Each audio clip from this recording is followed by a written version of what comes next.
We are waiting maybe just 1 more minute for just 1 or 2 more person to register, and then we'll get started.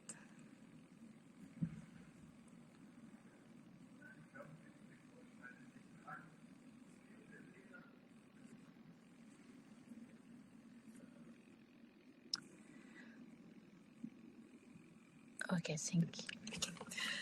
So good afternoon, everyone. My name is Hélène Soré. I'm one of the co-founders of inoqo. And welcome to our webinar, Leveraging Science-Based Targets to Drive Change in Grocery Retail. So the topic for today is really very important. The grocery retail industry has big challenges when it comes to decarbonization. These challenges include making supply chains greener, using eco-friendly packaging and waste practices, saving energy in stores and distribution centers, and reducing emissions from transportation. Setting science-based targets can help grocery retailers track progress, lower climate risk, and drive innovation for a greener food industry. To talk about this exciting topic, I'm very glad to introduce our two speakers. The first one is Lubomila Jordanova. She's joining us on the stage. She's the co-founder and the CEO of Plan A, Europe's leading corporate carbon accounting, decarbonisation, and ESG reporting software provider. Lubomila is also a co-founder of the Green Tech Alliance, a community of more than 3,500 startups connected to more than 500 advisors from VC, media, and business. She is a member of the International Advisory Board for Social Innovation under the Federal Ministry of Education and Research of Germany, and she serves as an advisory board member to the Sustainability Board at Chloe. Prior to Plan A, she worked in investment banking, venture capital, as well as in the fintech industry. She has been recognized as Obama Leader Europe 2022, MIT Innovator under 35 Europe 2022, Marshall Fund Fellow 2022, Top 50 Women in Tech in Germany in 2021, and 30 under 30 from Forbes. Lubomila, welcome. To discuss the topic, we will also have Markus Linder to join the stage. He is the CEO and founder of inoqo. He's an impact entrepreneur, impact investor, founder and keynote speaker with an impressive track record spanning over 15 years in the startup scene. He started his entrepreneur journey in 2006 while he was still a student in Vienna, founding his first startup, Zoogoo. Under his leadership, Zoogoo rapidly scaled to become a global market leader, securing over $200 million in venture capital. Recently, Markus has redirected his focus towards addressing some of the most pressing challenges to our time, the biodiversity and the climate crisis. So in 2020, he founded his second venture, inoqo, a retail solution designed to help grocery retailers, F&B brands, and food suppliers in assessing and communicating the impact of their food products across the entire value chain. So very warm welcome from my side. Before we jump into the topic, I just want to remind everyone we have a chat. If you have any question, you can feel free to just drop your question in the chat, and we will have time at the end of the webinar to go through all the questions. So let's start with you, Markus. Could you give us an overview of why is it so important to decarbonize the food industry? What is specific about the food industry? And when you're done, maybe start the conversation together with Lubomila about the complexities in the food industry to collect data for Scope 1, Scope 2, and Scope 3. The stage is yours.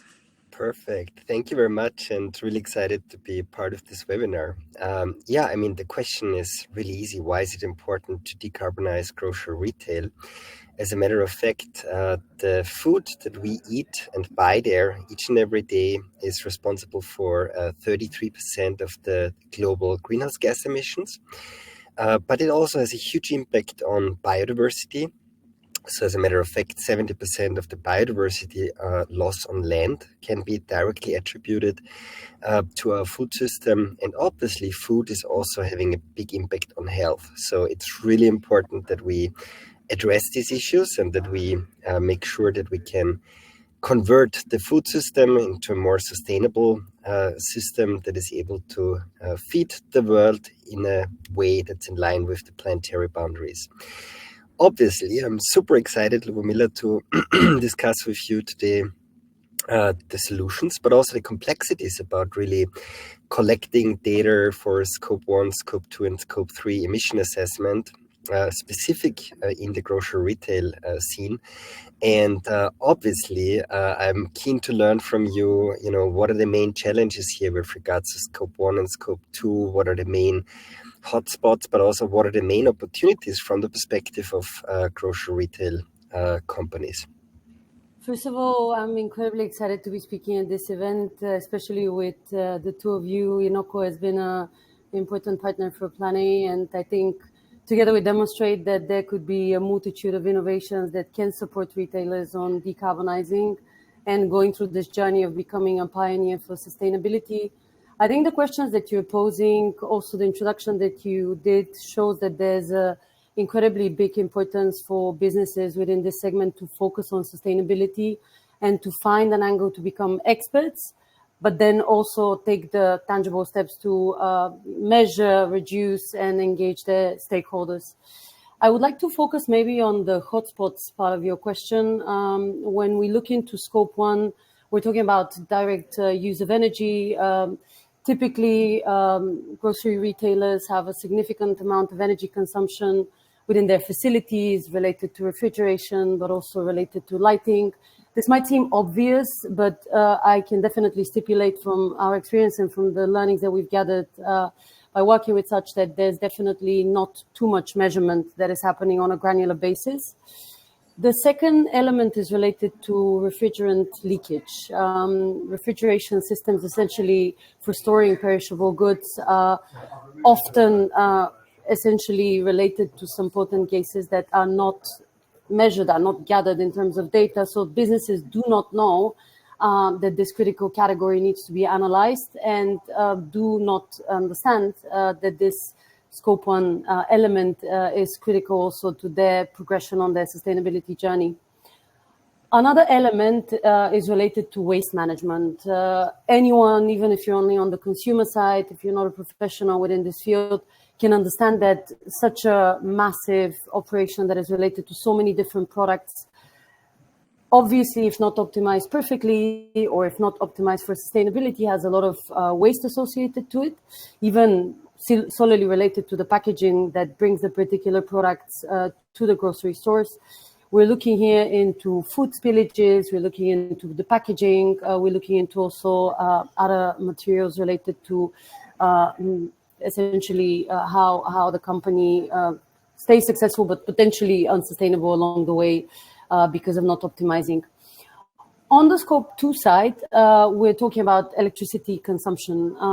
You can imagine a grocery chain that is reliant on refrigeration, lighting, heating, cooling systems that require a lot of electricity. Of course, like depending on the intensity of the grid, this electricity could be coming from renewable resources. But if this is not assessed, if this data is not gathered, then businesses don't necessarily have this know-how and the understanding that they need to respond to this. On the challenges you can understand from these categories that we're talking about, not knowing where does energy come from, high energy dependencies, also complex refrigeration systems that don't get to be changed all the time, and also, if not retrofitted or improved, potentially could be outdated in the way they exhume and also like in use energy. There's of course grid reliance, and of course there's the element that is a bit more both qualitative and quantitative related to the regulatory complexity and uncertainty. That is ultimately the pinnacle that combines all of these different topics that have been covered. Markus, I'll bring it back to you, and I would love to hear your thoughts on the Scope 3 element. You've been working extensively with these kinds of industries, these kinds of retailers. What has been your observation there? Yeah, exactly. Scope 3 is our daily daily lunch, basically. What we see within the grocery retail industry is that the scope 3 emissions are usually responsible for more than 90% of the product of the overall footprint of a retailer. So all those topics that retailers love to talk about, like, hey, we use green electricity in our stores, we are transitioning towards, using maybe electrical vehicles and hydrogen vehicles. These are very important steps within the scope 1 and scope 2, and it's really great to see those initiatives. But the real big elephant in the room from the perspective of the grocery retailers is really their scope 3 emissions. And primarily, we talk about the impact the products they're selling each and every day. This is where really the very large part of the emissions come from. And this is a very challenging topic for the grocery retailers, because usually they have no direct control over those emissions, because they buy products from producers, from either private label brand producers or A brand producers. And obviously, there's huge challenge around collecting data from them, also being able to compare the data, because obviously just because you get the product carbon footprint reported from company A, that doesn't mean that can be compared to the product carbon footprint provided by company B, which might use a different methodology, might include different life cycle stages, use different databases. And that's really the big elephant in the room, and the big challenge here that retailers are fighting with. And looking forward to talk about the solutions a bit later, but this is definitely what keeps many sustainability executives within the grocery retail side awake at night. Okay, thank you both. I think what I found very interesting is to hear from both Lubomila and Markus the need for granularity and quality data. So let's go a little bit more now into the topic, especially into the science-based targets. So we've had now the overview of the challenge and the difficulties for grocery retailers to collect all those data. But what's the next step? So once you have collected those data, the scope 1, scope 2, scope 3, how can you, as a food retailer, establish science-based targets? Are there any different strategies or methodologies? Lubomila, what do you think about this? So probably it's first important to give context to what science-based targets are, even though I'm sure that in the audience we have a lot of experts that have a lot of know-how about the topic. Science-based targets essentially reduction targets that are set by companies in alignment to the latest international climate goals. And what they focus on is setting up the company on a trajectory to align to going below impact of 2 degrees increase in temperature. So essentially being a positive contributor to the economy that is also aligned to the climate goals that we have set out in Paris.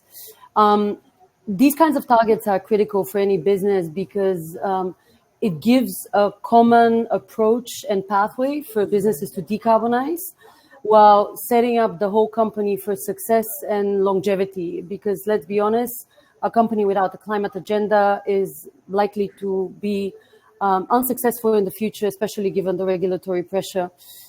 What the science-based targets should allow for a company to develop is a rigorous, clear roadmap to reduce emissions, increase accountability and transparency, involve stakeholders with this common goal, and enhance, of course, the reliance and competitiveness, meeting shareholder and stakeholder expectations.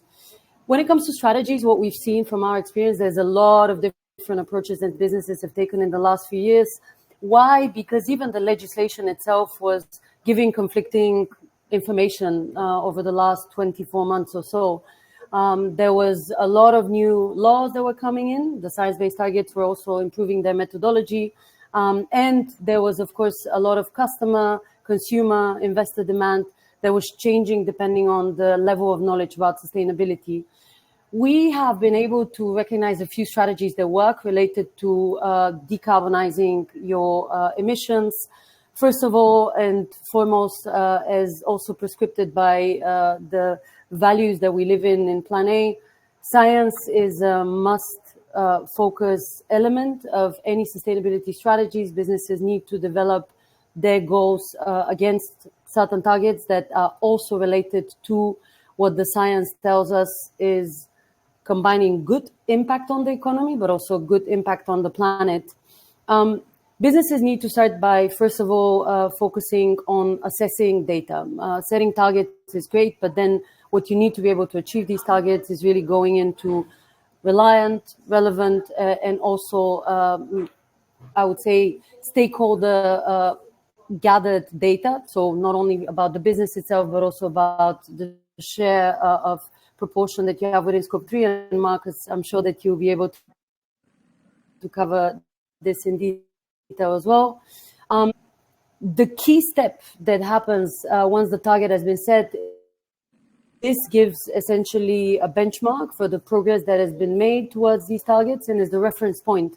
So business knows essentially how to think of success, how to think of progress, and also what kind of milestones to set as step-by-step agenda for the years until the target is achieved. I would emphasize on three critical things that would allow for any target related to science-based targets or even just general decarbonization target for business to be achieved. It's quality of data collection. It is about improvement of processes within the organization for data collection, but also for optimization of value chains. And finally, it's about the engagement of the team.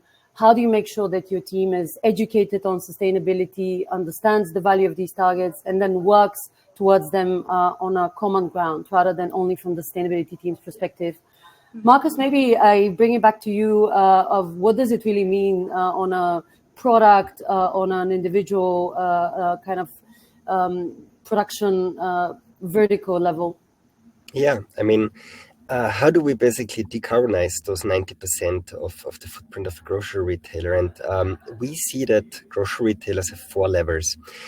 One key lever is obviously to reduce the impact of your own private label brands. So really making sure that over time you work on decarbonizing these products.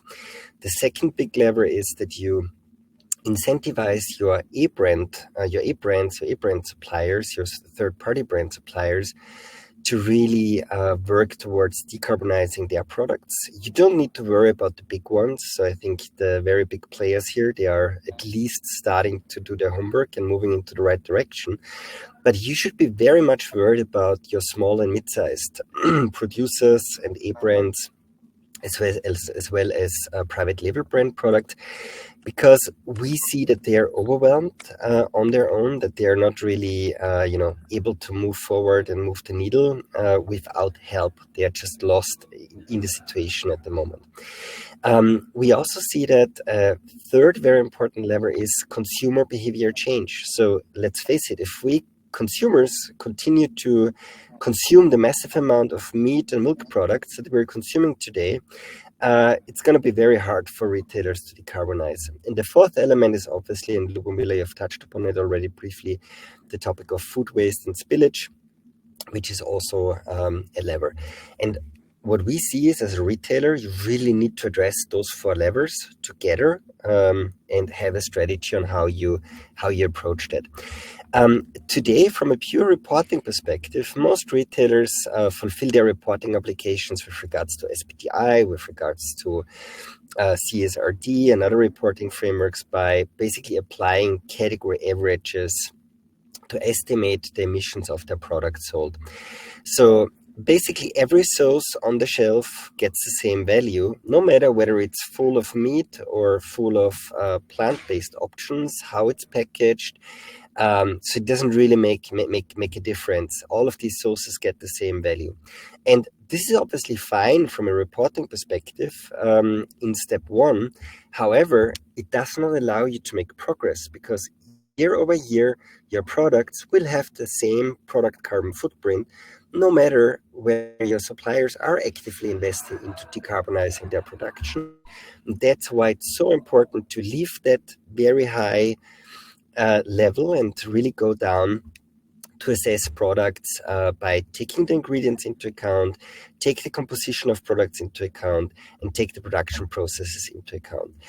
The second strategy that we see in terms of actually really reducing the impact of Scope 3 is that retailers have identified, obviously, that the meat category, the milk products category, has a very high footprint, and they solely focus on, okay, what can we do to sell less meat products, to push obviously vegan products, to sell less milk products in the end. And that has to be part of the solution. But if you only focus on reducing your emissions by making it unattractive to buy milk and meat products from you, you're going to really have a quite high risk that you lose market share towards other retailers who are doing a better job in really taking consumers along into the journey, who don't just work over price and reduction of promotion by reducing their sales in meat products and overall animal-based products, but who play a more even who try to evenly distribute the reduction goals across the entire assortment and to really take consumers along onto this journey. And yeah, I think it's a very risky strategy to say, okay, we're just gonna decarbonize by reducing the sales of milk and of animal product. It's an important piece of the puzzle, but if that's your only strategy, you run a very large risk that consumers go somewhere else to buy their more affordable meat there, because the other retailer is doing a better job in reducing the impact of the overall assortment and thereby also distributing the burden evenly across the categories. Another approach that obviously is playing an important role, it's more like a spend-based approach where the retailers kind of reach out to their large suppliers, ask them what their product carbon footprint of their products was on average, and then account for the decreasing footprint that's reported by those large suppliers. That obviously works for the very large ones who do that and who have the technologies and the teams in place to do those calculations. However, it also doesn't really allow you to benefit from a shift in your consumption mix from that producer. So let's assume your customers buy more and more, plant-based products from that producer. You can't really benefit from that much. And it also becomes very hard to then take promotion decisions or to take listing decisions, because every producer is using a different type of methodology, is using different types of databases to calculate the impact of their assortment and to kind of calculate the product carbon footprint, which makes it very hard for you as a retailer to decide whether the product A, which you source from company A, is more sustainable, or product B from company B is more sustainable. So this is also not an ideal way to really deal with that.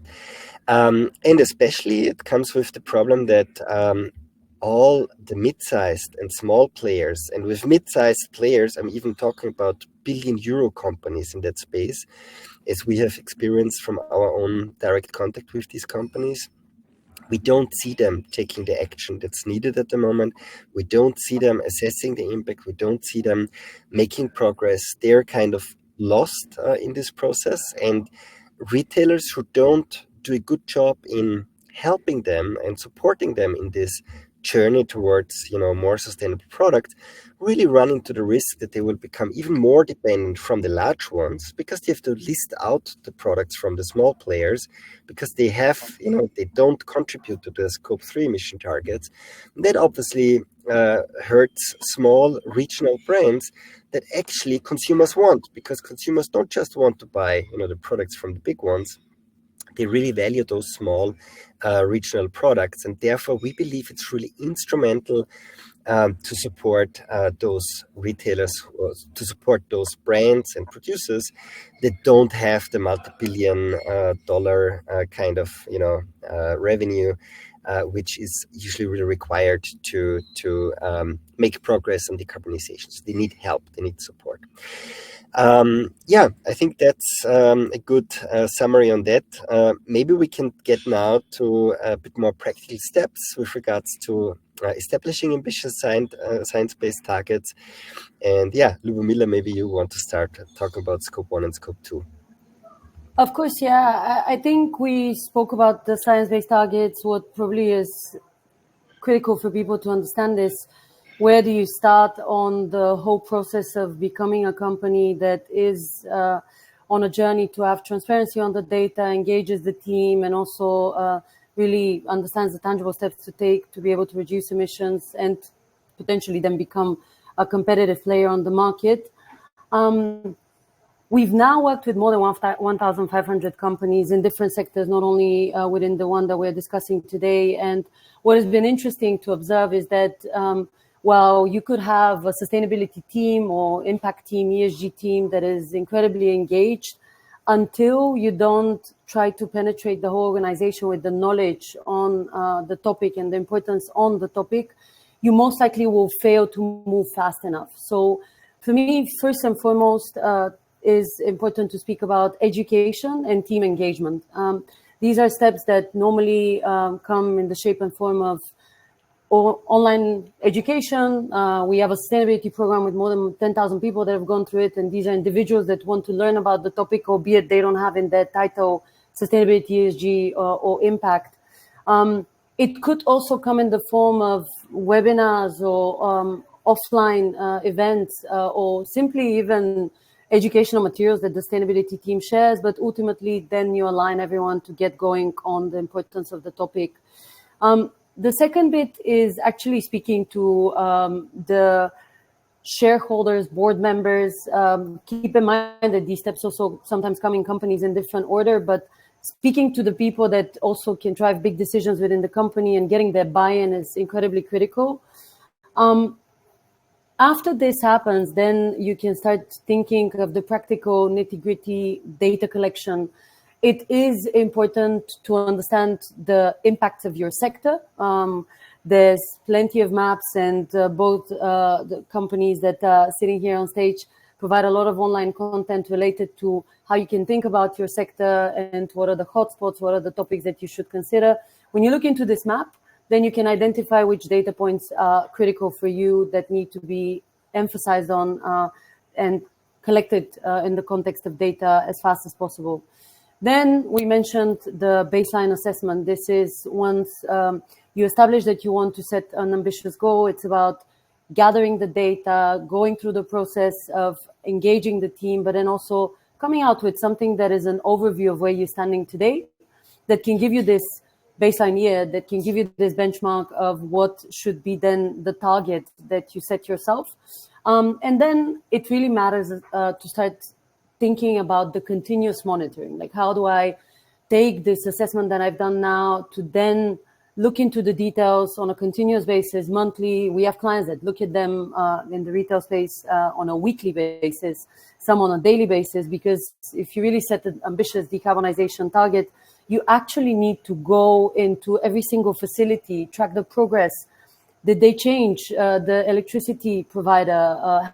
Have they been able to find a way to improve the numbers related to waste management or food leakages and so on? And of course, once this process is ongoing, is to continue going on this journey to push your suppliers to become better and to improve essentially the process of communicating how you're taking a step for the whole industry, not even only for yourself, because every single piece of knowledge that you gather for yourself is actually useful for anyone else in your sector as well. Markus, maybe you want to add to the topic on the product side as well. Yeah, absolutely. So what we really emphasize is the importance of assessing the impact of all your tens of thousands of food and beverage products by starting with the product data that's available today. So today, retailers, due to legal reasons, have to have the ingredients, the order of the ingredients of the food products, the nutritional values, the country of origin of the products available. And basically what we do with inoqo is we re-engineer the composition of these products, and we apply emission factors onto all the ingredients and all the processes that go into one single food product, by also taking the composition of the product into account. And typically our customers start with their own private label brand products, because here they have the biggest lever. They can immediately influence sourcing decisions, which ingredients to use.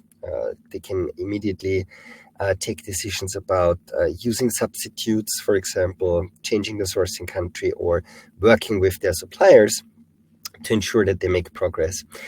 And so basically it works, you start with your thousands of private label brand products, you calculate the product carbon footprint, and then you need to have obviously some kind of incentive schema in place for your suppliers so that they provide with more and more primary data about their products over time. So that might be information like what's the exact country of origin of those key ingredients that go into those products, or what's your electricity mix, what does packaging look like in detail for that product. This way, over time, suppliers can provide more and more data, which make the assessment of the product more accurate.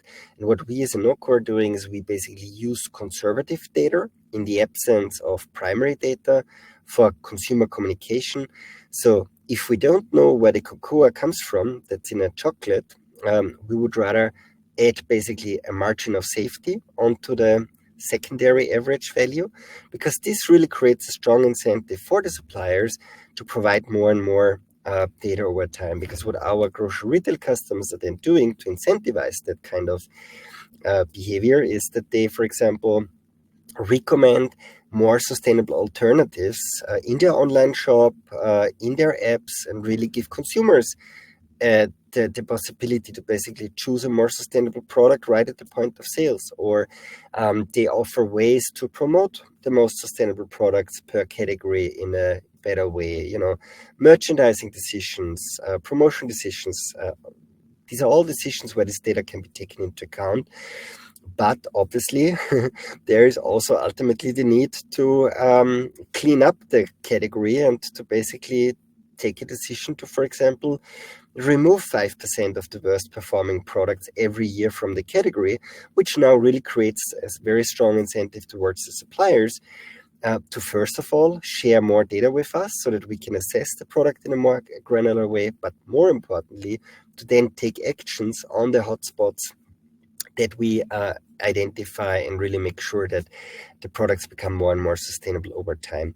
And we do not only do that on an individual product level, but we can also provide hotspots on a supplier level, so that when a merchandiser at a retailer talks to a supplier, the team member can basically identify not only what are the key hotspots of this product, but then also provide specific solutions and recommendations on how to, for example, replace a certain ingredient by a more sustainable ingredient, by how to work with suppliers to decarbonize that specific product. And the data obviously can be used on the one hand for reporting, so for SBTi, and here we use here we don't apply this margin of safety because we want representative value, but for consumer communication, so for customers who then communicate the product carbon footprint, in this case towards their consumers, here we apply this margin of safety, and this data should also be used for supplier communication. So this is here the way how we encourage retailers to really step by step over a long period of time work with their suppliers as well as with their consumers on really making progress. And consumer communication is obviously also really key. We see very positive results in terms of educating consumers about the product carbon footprint, about products. There is real behavioral change coming out of attaching like a label onto products that conveys the message to consumers whether a product is more or less climate friendly. So things like that really have an impact. This data can not only be used for labeling, but it can also then be used for consumer engagement. So, for example, praising consumers at the checkout for a very climate-friendly purchase, for a very climate-friendly basket, or pointing out which of the products was the most climate-friendly product, which one had the highest impact. So you can really provide positive incentives, like, for example, extra points if consumers shopped in a very climate-friendly way over the course of a month, or engage them into challenges where you basically invite them to try out new things like plant-based milk alternatives take them onto the journey and reward them if they, try out new things that have a lower impact. But this strategy really needs to go hand in hand. So it's all about helping your private label brand producers to reduce the impact of their products, providing the right incentives for the A brands, but also taking consumers along onto the journey. It's a long journey, a complex journey, but yeah, very important journey to embark onto. And we're excited to see, a lot of retailers really taking action here now. Maybe just before concluding, I have a question for both of you. I mean, I know we can look at this directly on the SBTI website, but maybe you can speak from your experience. Are any retailer at the moment have already committed to SBTI target? Do you have any concrete example you can share with us from your direct experience? Or, I mean, who wants to start? I mean, it's just an open question to both of you. Sure. I mean, I think one of the first grocery retailers who actually committed to SBTI was Walmart, the largest retailer on the planet. But we also have retailers in Europe, more and more retailers who are basically embarking onto this journey, like, for example, Migros, but also several of the German, UK, French-based retailers. So there's more and more coming. Right development. I cannot, given I'm also calling in from London, Tesco's, they have set a target to reduce their emissions significantly by 2035 in their operations, and then by 2050 aligned to science-based target against, of course, the 2-degree goal. So there's definitely plenty of examples, and I think we can even dive into the maybe smaller or maybe some geography-specific chains. But we see this as a common trend because, in my view, and Markus, I'm sure that you also have opinions about this, there's quite a lot of benefit to having a goal that allows you to see a pathway that would be also looking somewhat similar to someone in your industry, because you can learn from one another, you can also align to a journey, and also you can make sure that you don't repeat the same investment in the types of initiatives, which obviously in today's economic environment is important not to kind of invest in if it's already been done, and you can learn through peer partners and peer experts. Yeah, totally agree on that. And one thing that I totally see is the importance of also retailers coming together and not asking their suppliers to provide the same data in 10 different systems and 7 different formats, but to really make it as easy as possible for the suppliers to ultimately provide that data. So, for example, in the Netherlands, 4 of the leading retailers are currently working on an initiative which is championed by our partner Impact Buying, where they have decided they want to come together and together collect Scope 3 data from their suppliers, because they have lots of overlapping suppliers, and they know that suppliers are already today totally overwhelmed with the reporting requirements and don't know where to start, and are only doing reporting and don't have time for optimizing actually anymore. And by really coming together and deciding to together collect that data and together dive deeper into the Scope 3 emissions of their joint suppliers, they are obviously creating much more traction here amongst the suppliers, because suddenly it becomes clear for the suppliers, okay, there's one format, one platform I need to feed the data in. Initiatives like that are really crucial. And also the alignment around the standards here is really crucial. And here we are very excited about the work we're doing around the European Sustainable Food Coalition, which is a coalition that basically aims to standardize the way how product impact assessment on a product level, but also on an ingredient level, has to be done, how those values can be communicated to consumers. So I totally agree with you. To make it short, it's all about collaborating. It's all about coming together and really moving the needle together, because together as an industry, you can achieve much more than if every individual contributor is just, struggling their own.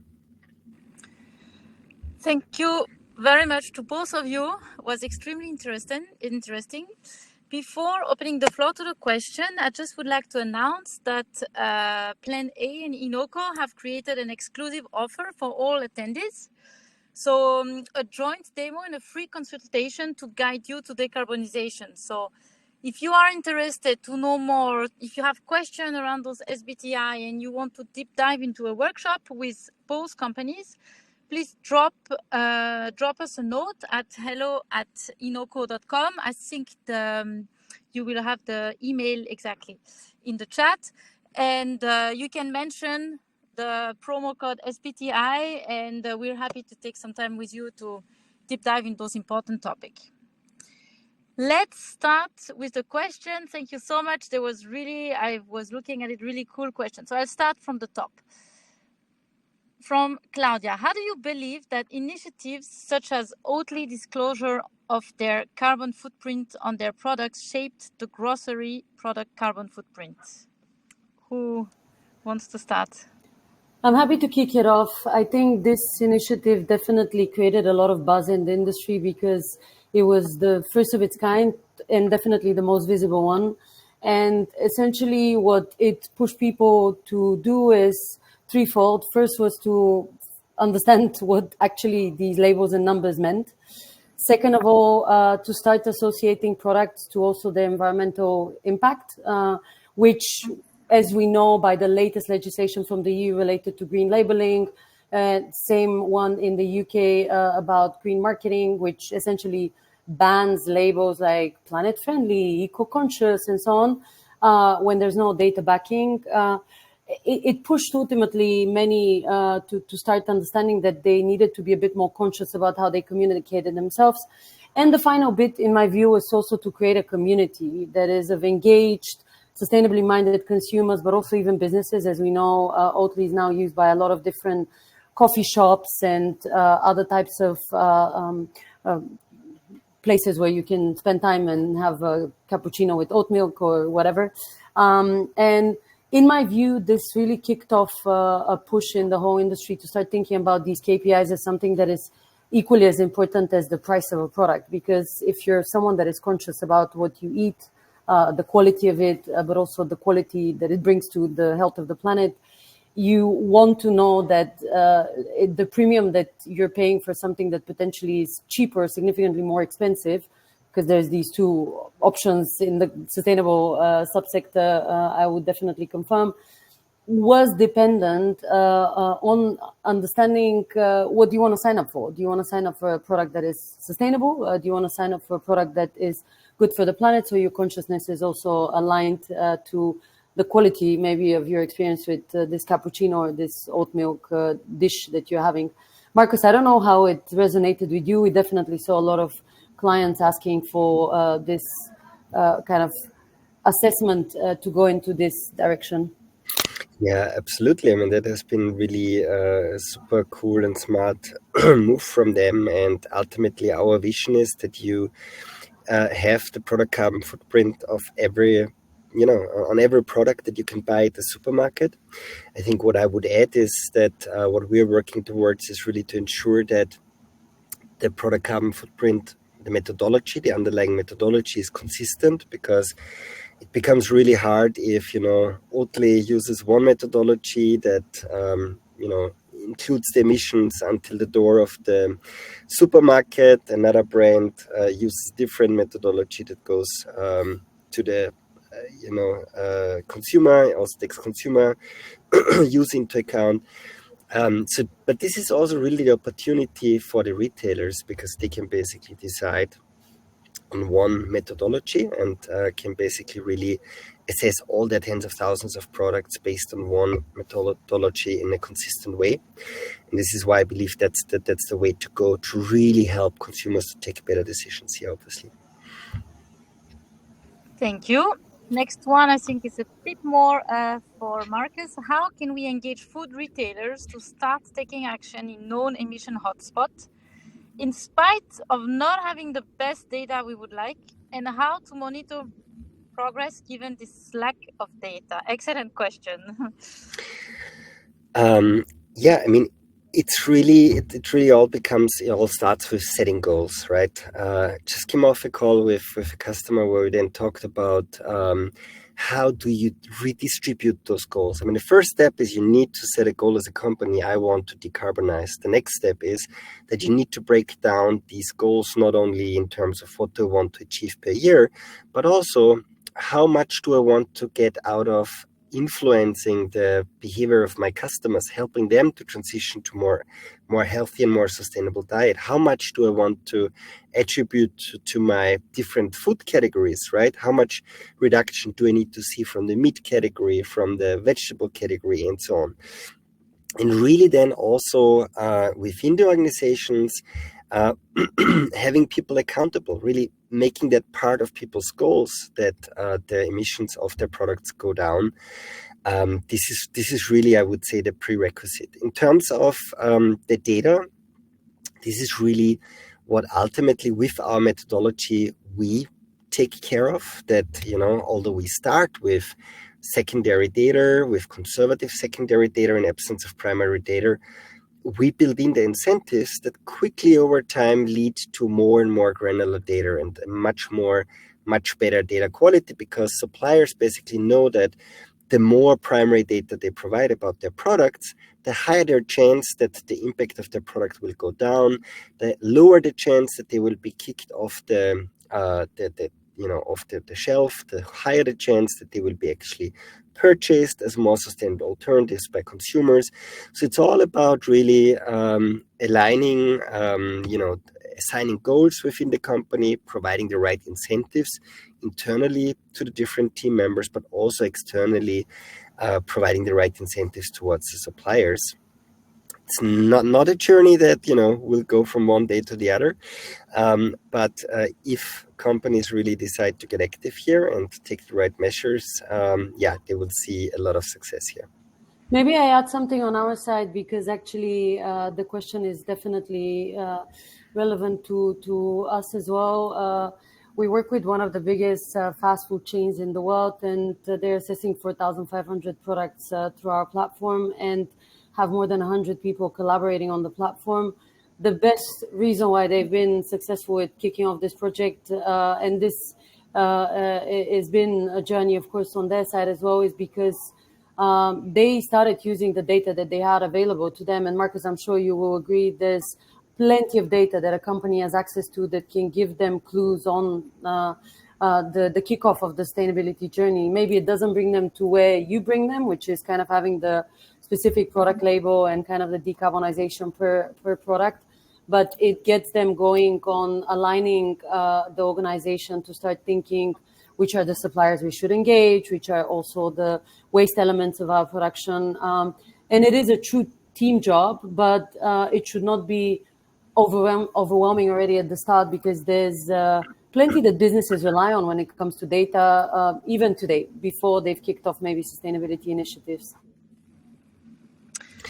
Yeah, absolutely agree. But I think it's also really about providing the people with the right tools. So I think we need to be a key goal from our side is that we do not build a platform that is a platform for the sustainability team, but we want to build a platform that really makes it easy for those people who take the decisions in their everyday life, be it the people responsible for merchandising, be it the people responsible for listing new products, be it the people who develop new products, to really incorporate the impact of products into their everyday life, so that when you design a new private label brand product, part of your standard process is that before you even think about, hitting the go button and start producing that product, that you check, okay, what's the impact of this product? And to think about how can I further reduce the impact of that product by different sourcing decisions, by thinking about replacing certain ingredients by substitutes. Or the same for the marketing team, right? If I need to promote products, why not promote those products that have a lower impact instead of putting the high impact sausage on top of my advertising? So it's a lot about really getting that knowledge out of the sustainability team, putting it into the hand of the people who are taking those decisions every day, but also obviously incentivizing them by giving goals in terms of, hey, each category is responsible for a certain reduction goal per year. So it's a lot of change that needs to happen here also within the companies, in combination with providing them the right tools that helps them to really do the job. Perfect. Thank you both. Next one is for Lubomila. I know that Plan A is a B Corp, certified company since 2022 already, with a high score of more than 100 points. Congratulations.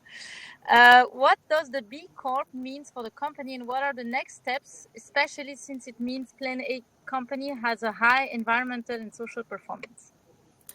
We are incredibly proud to be top 5% in the world for governance. We have 114 points, and it has been definitely a team process to gather the evidence that shows through data that we're doing our bit. From the get-go of Plan A, and I think we've had quite a lot of discussions also with Markus about this, when we started building the company, we believed that there's no way in which we can sell sustainability software if we were not walking the talk, if we were not actually aligning. Therefore, we also have science-based targets for ourselves that are incredibly ambitious. B Corp in particular has been quite critical. We have a lot of different activities in the company, and what I'm excited to share is that for the last 6-9 months, we have put together a full squad in the company, led by my co-founder Nathan, who is leading essentially a group of experts, but also enthusiasts. Not everyone is part of our scientific team, that are implementing initiatives so that we can improve for the next cycle of the certification to get even more points. It has meant for us to have a certain standard and a benchmark for what we try to sell also to the rest of the world, because B Corp is not only a stamp of approval, but it's a rigorous process to understand, is your company actually one that is following a set of principles? Is it also setting, I would say, ambitious goals to further improve? And does it want to put out all of this information so others can learn from it as well? Super impressive. Thank you. A question for both of you. In your view, are there new decarbonization challenges that the quick e-commerce grocery retail, such as Get Here, Flinked, sector face versus traditional grocery retail? Are there any difference? We have some experience within this segment, and I'll keep it short. I think the main challenge is related to waste management, especially when you're working on such a short notice delivery. You're looking into a lot of optimization, calculation, algorithmic work related to understanding whether your storage room that is full of a lot of products will be promoted cleverly enough so that it goes out as well and it doesn't become a perishable good that was wasted. Of course, with new models like this one, the know-how that you have in the old retailers, the established supermarket chains, maybe is not always the same. So it definitely has been a clear issue that we have identified, and hopefully these kinds of companies can also learn from the big and long-term established retailers, making sure that the data, the tech element is combined with also not wasting. And from my perspective, they actually have a huge advantage when it comes to consumers, because 100% of your consumers buy through your app or through your website, which means you can basically, for every product, you can really make transparent, is this a high impact product? Is it a low impact product? You can recommend more sustainable alternatives from your assortment. Obviously, your assortment is more limited, so you don't have the massive amount of choices like a conventional retailer, but still there is usually a lot of room to basically recommend more sustainable alternatives here. Even like on the checkout, hey, this is your number one, your top hotspot product. Here would be an alternative that we can recommend. You can really do a lot about then incentivizing customers to transition to more sustainable products. So on that end, I really see a huge opportunity, but obviously also on the sourcing side. I mean, you need to think much more about, which products should I list, which should I, put onto the shelf, and taking here then the sustainability of these products into account can make a big impact and a big difference. And that's why it's a very interesting field where a lot of progress can be made from my perspective. Perfect. I think we're getting now very close to the end. Thank you so much for both of you for this very insightful talk. I think for all the participants, you have the email address in the chat. So if you have any question to any of the speakers, feel free to reach out to them. And yes, looking forward for maybe a next webinar with you, Lubomila, who knows, and definitely looking forward for the workshop together. Thank you so much. Thank you very much. Bye. Bye.